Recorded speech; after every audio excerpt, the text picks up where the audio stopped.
तर बंधुगण बंधु माने आपण मानकु सर्वप्रथमे नूतन वर्ष 2025 उपलक्षे हार्दिक शुभेच्छा एवं शुभ कामना। प्रथमे आपण मानकु एही कार्यक्रम को स्वागत। जदि आपण मानकर मेष राशि होइथाय तेबे भिडियोटी को स्किप न करी थरे मात्र शेष पर्यंत निश्चिंत देखंतु, कारण ए भिडियोटी केवल आपण मानक पाई। आपण जानिबे किछि अप्रिय एवं अजଣା सत्य कथा जहा आपण आज पर्यंत यह जानी नथिले। तेबे आपण माने ए भिडियोटी को शेष पर्यंत निश्चिंत देखंतु एवं भिडियोटी को गोटे लाइक करी चैनल को सब्सक्राइब कर दियंतु एवं कमेंट बॉक्स रे जय जगन्नाथ जय माँ लक्ष्मी अवश्य लिखि दियंतु। तेबे बंधु माने आसंतु आरंभ करिबा आजिर एही कार्यक्रम। मेष राशिर व्यक्ति विशेष माने काहेकि एते जल्दी रागी जाई थांती, सेमाने रागिबार कारण कौन, एही भली केतेक प्रश्नर उत्तर आजिर ए भिडियोर माध्यम रे आमे आलोचना करिबा। तेबे बंधु माने एबे आसंतु जानिबा मेष राशिर व्यक्ति विशेष मानकर व्यक्तित्व, गुण, स्वभाव, चरित्र एवं से सबु कारण गुरिक जेउंथिपाई मेष राशिर व्यक्ति विशेष माने बहुत जल्दी रागी जाई थांती। तेबे बंधु माने राशि चक्रर 12 गोटी राशि मध्यरु प्रथम राशि होउची मेष राशि। एही राशिर राशियाधिपति होउचंती मंगल देव। सी होउचंती नवग्रहंकर सेनापति एवं से सर्वदा ऊर्जावान एवं पराक्रमी होई रही थांती। से तांकर निष्ठार सहित सबु कार्य संपादन करि थांती। काहारी उपरे राग दोष रखंती नाही, किंतु तांको सहित जिए छलना किंबा अन्याय करे सेमाने तांको क्षमा करंती नाही। सेमाने निज कार्य को निष्ठापर भावरे करिबा सहित सेमाने गोटे ऊर्जावान हेबा सहित सेमाने सर्वदा आपन को रागी भली देखा जानती। सेही भली भावरे मेष राशिर व्यक्ति विशेष माने मध्य निजकु पराक्रमी बोली भाबी थांती, सर्वदा ऊर्जावान होई रही थांती। आपण देखिबे जे जेतेबेले जे कोनोसी समस्या किंबा जेतेबेले जो असुविधा पाटितुंड बा कलिगोल भली परिस्थिति रे मेष राशिर व्यक्ति विशेष माने आग समाधान करिबा पई बाहरी पड़ी थांती। एमाने बहुत परोपकारी एवं साहाय्य पराक्रमी होई थांती। आपण देखिबे मेष राशिर व्यक्ति विशेष माने भल खाइबा, भल पिंधिबा एवं निजकु सबु बेले समस्तंकटु भल रखिबा पई पसंद करंती। सेमाने बहुत बड़ बड़ स्वप्न मध्य देखि थांती। आपण माने देखिबे सबुठारु महंगा जिनिस ए मेष राशिर व्यक्ति विशेष माने पसंद करि थांती। सेमाने जेउ जिनिस व्यवहार करंती अन्य माने जदि ताहा व्यवहार कले तेबे से जिनिस को पसंद करंती नाही। सरल भाषा रे कहिबाकू गले एमाने समस्तंक सहित समान हेबा पई पसंद करंती नाही। समस्तंक ठारु किछि अलगा किछि भिन्न एवं समस्तंक ठारु उच्चरे रहिबा पई पसंद करंती।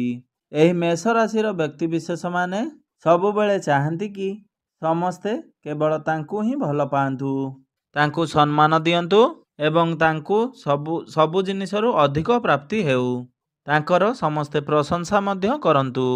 किंतु देखंतु एही सबु परे एमाने चाहंती कि मो हिसाब रे सबु काम हेउ, मु जहा कहूची मो कथा को समस्ते मानंतु। तो एही सबु जिनिस जेतेबेले सेमानक सहित न हुए, सेमानक मन को पाइला भली काम न हुए किंबा केही जणे तांको कथा सुनंती नाही, सेमाने भीषण रागी जांती एवं बहुत जल्दी विरक्ति भाव प्रकाश करि थांती। जदि सेमानक कथा कोनोसी व्यक्ति न माने ताहले तुरंत रागी जिबे एवं गर्जन करिबा आरंभ करिबे एवं बेले बेले आपण देखिबे तांको सामना रे जदि अन्य काहार प्रशंसा करा जाए सेमाने संगे संगे रागी जाई सेही स्थान परित्याग करिबे। सेमाने सर्वदा निजर मान सम्मान एवं आधिपत्य को अधिक गुरुत्व देई थांती। सेमाने जोठी जानी परिबे कि एही स्थान रे मते सम्मान भल पाइबा मिलु नाही, से संगे संगे से स्थान को परित्याग करंती।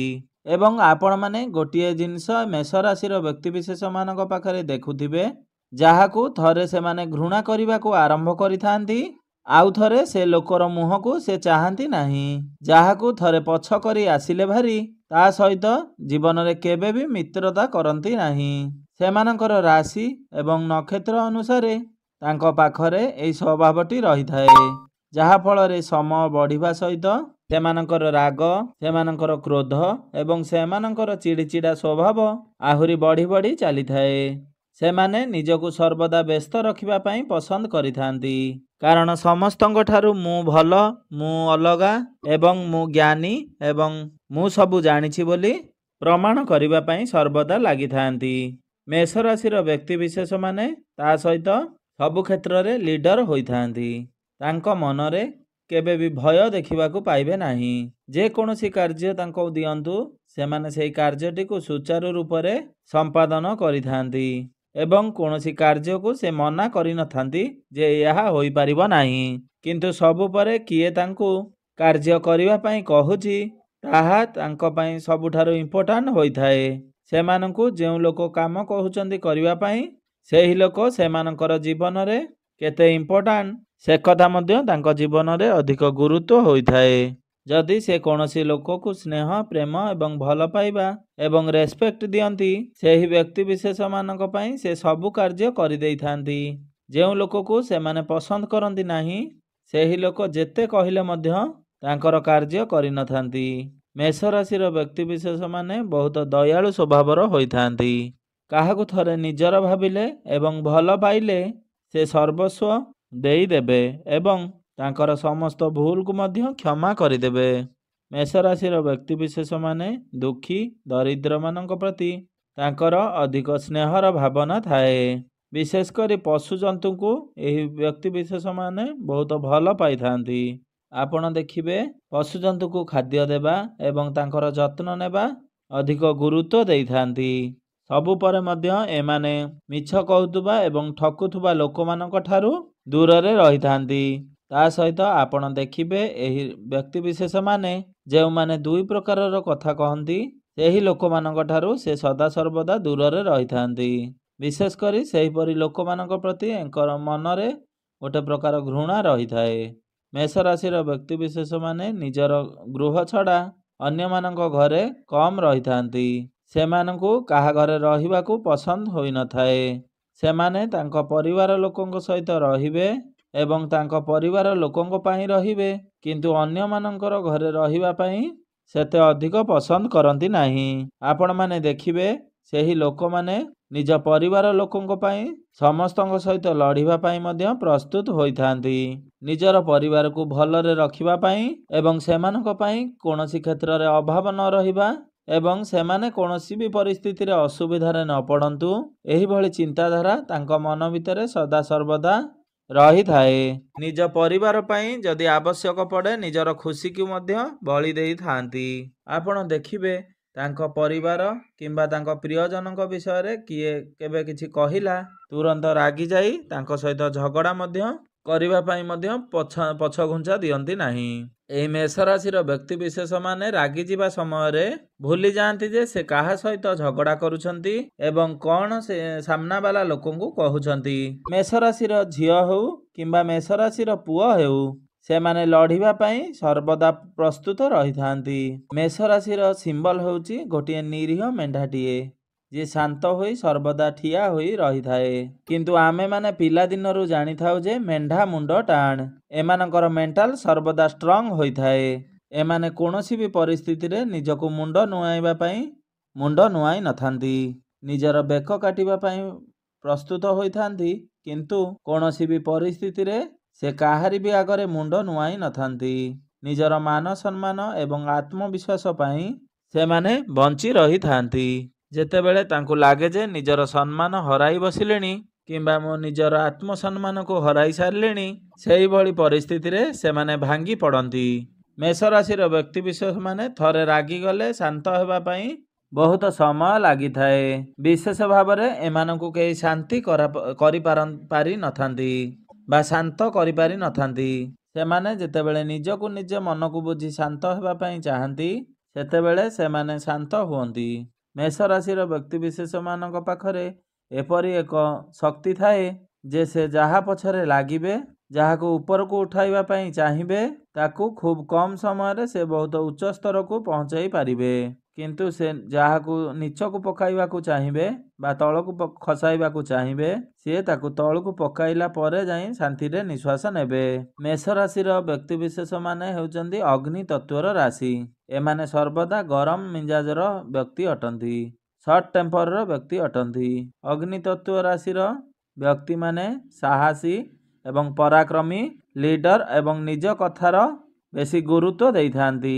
ଯେହେତୁ ମେଷ ରାଶିର ରାଶ୍ୟାଧିପତି ହେଉଛନ୍ତି ମଙ୍ଗଳ, ଯିଏକି ହେଉଛନ୍ତି ଉର୍ଜାର ଶକ୍ତି ଏବଂ ତାଙ୍କର ତତ୍ତ୍ୱ ଅଗ୍ନି ହୋଇଥିବାରୁ ଏମାନେ ସ୍ୱାଭାବିକ ଭାବରେ ରାଗୀ ସ୍ୱଭାବର ହୋଇଥାନ୍ତି। ସର୍ବଦା ଗରମ ମିଜାଜର ହୋଇଥାନ୍ତି। ଟିକେ ଟିକେ କଥାରେ ସେମାନେ ରାଗି ଯାଇଥାନ୍ତି।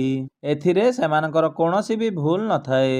ଏହା ହେଉଛି ସେମାନଙ୍କର ରାଶିର ସ୍ୱାମୀ ଏବଂ ସେମାନଙ୍କ ରାଶିର ତତ୍ତ୍ୱ ପାଇଁ ଏହା ହେଉଛି ଈଶ୍ୱରଙ୍କର ବରଦାନ। ସମସ୍ତ ମେଷ ରାଶିର ବ୍ୟକ୍ତିବିଶେଷ ମାନେ ନିଜକୁ ରାଗି ବନାନ୍ତି ନାହିଁ। ତାଙ୍କ ରାଶି ଏବଂ ନକ୍ଷତ୍ର ପାଇଁ ତାହା ତାଙ୍କର ଜନ୍ମରୁ ରହି ଆସିଥାଏ। ତେଣୁକରି ଆପଣମାନେ ଯଦି ଭାବୁଥିବେ ମେଷ ରାଶିର ଲୋକମାନେ ଏତେ ଜଲ୍ଦି ରାଗି ଯାଉଛନ୍ତି କ'ଣ ପାଇଁ, ଏହା ସେମାନଙ୍କର ଖରାପ ଅଭ୍ୟାସ, ତାହେଲେ ଆପଣମାନେ ମନରୁ ଏସବୁ ଜିନିଷ କାଢ଼ି ଦିଅନ୍ତୁ। ସେମାନେ ଏଇଭଳି ପରିସ୍ଥିତିରେ କିଛି ବି କରିପାରିବେ ନାହିଁ। ଏହା ତାଙ୍କର ଜନ୍ମଗତ ଅଟେ।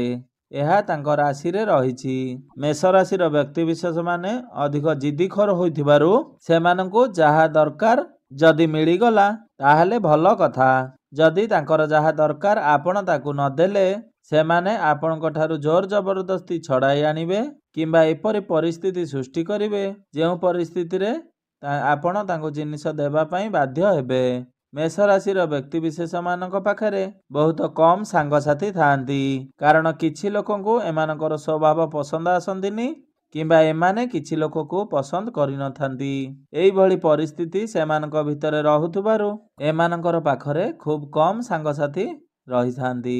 ବିଶେଷ କରି ତାଙ୍କୁ ବୁଝିଲା ଭଳିଆ କମ୍ ସାଙ୍ଗସାଥି ତାଙ୍କର ଥାଆନ୍ତି। ସେଥିପାଇଁ ପ୍ରାୟତଃ ଏମାନେ ଏକୁଟିଆ ରହିଥାନ୍ତି। ଏମାନେ ଏକୁଟିଆ ପଡ଼ିଯାଇଥାନ୍ତି। ସବୁଠାରୁ ବଡ଼ ଦୁଃଖ ହେଲା ଏହି ମେଷ ରାଶିର ବ୍ୟକ୍ତିବିଶେଷ ମାନଙ୍କୁ ସେମାନେ ନିଜର ସମସ୍ତ ଦୁଃଖ, କଷ୍ଟ ଏବଂ ପୀଡ଼ାକୁ ଅନ୍ୟ ଆଗରେ ପ୍ରକାଶ କରିନଥାନ୍ତି, ନିଜ ମନେ ମନେ ରଖିଥାନ୍ତି। ଯେଉଁଥିପାଇଁ ସେ ନିଜ ଭିତରେ ଦୁଃଖୀ ରହିଥାନ୍ତି ଏବଂ କଷ୍ଟ ସହିଥାନ୍ତି ଏବଂ ନିଜ ଉପରେ ନିଜକୁ ରାଗିବା ପାଇଁ ଆରମ୍ଭ କରନ୍ତି। ବେଳେବେଳେ ଆପଣ ଦେଖିବେ କିଛି କାରଣ ନଥାଇ ମଧ୍ୟ ଏହି ମେଷ ରାଶିର ବ୍ୟକ୍ତିବିଶେଷ ମାନେ ରାଗୁଥିବେ ଏବଂ ଗାରୁ ଗାରୁ ହେଉଥିବେ, ଚିଡ଼ିଚିଡ଼ା ସ୍ୱଭାବର ହେଉଥିବେ।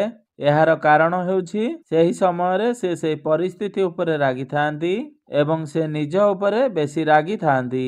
ମେଷ ରାଶିର ବ୍ୟକ୍ତିବିଶେଷ ମାନେ ବହୁତ ଦୟାଳୁ ସ୍ୱଭାବର ଅଟନ୍ତି, ପରୋପକାରୀ ଏବଂ ନରମ ହୃଦୟର ହୋଇଥାନ୍ତି। ଆପଣ ଯଦି ପ୍ରଥମ ଥର ମେଷ ରାଶିର ବ୍ୟକ୍ତିବିଶେଷ ମାନଙ୍କ ସହିତ ମିଶିବେ ଆପଣ କିଛି ବି ଅନୁଭବ କରିପାରିବେ ନାହିଁ, କିନ୍ତୁ ତାଙ୍କ ସହିତ ଆପଣ ବାରମ୍ବାର ମିଶିବା ପରେ ଆପଣ ଅନୁଭବ କରିବେ ଯେ ସେହି ଲୋକମାନେ କେତେ ଦୟାଳୁ ସ୍ୱଭାବର ଅଟନ୍ତି।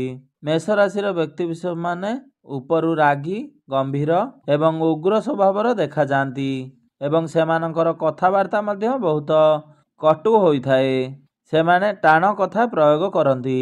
ଯଦି ଆପଣ କୌଣସି ବି ପରିସ୍ଥିତିରେ ସେମାନଙ୍କ ପାଖରେ ଅସହାୟ ଅବସ୍ଥାରେ ପହଞ୍ଚିଯିବେ ସେମାନେ ସ୍ୱହୃଦୟରେ ଆପଣଙ୍କୁ ସାହାଯ୍ୟ କରିବା ପାଇଁ ପଛଘୁଞ୍ଚା ଦେବେ ନାହିଁ।